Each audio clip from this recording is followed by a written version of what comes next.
بالاتر از سیاهی بخت منه، هرچی غم تو دنیا سهم منه.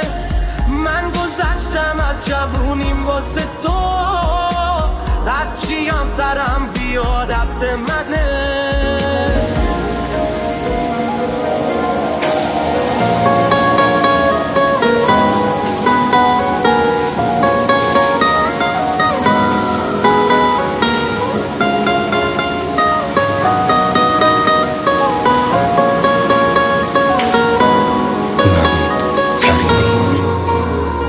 شب نیست که یه عالم فکر و خیاله برای تو موقع خواب و برای من وقت عذاب.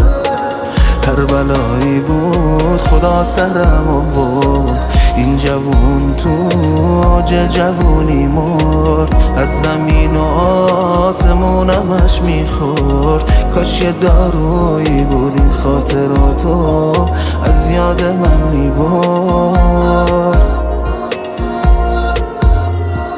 بالاتر از سیاهی بخت منه، هرچی غم تو دنیا سهم منه. من گذشتم از جوونیم واسه تو، هرچی هم سرم بیاد حق منه. بالاتر از سیاهی بخت منه، هرچی غم تو دنیا سهم منه. من گذشتم از جوونیم واسه تو، هرچی هم سرم بیاد حق منه.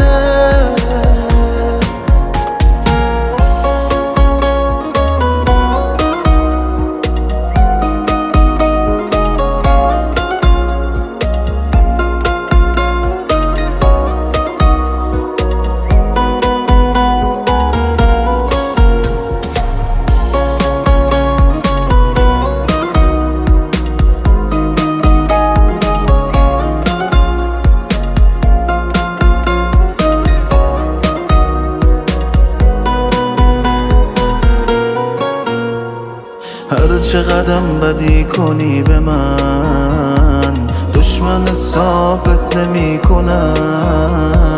من واسه دوست داشتنت گلم.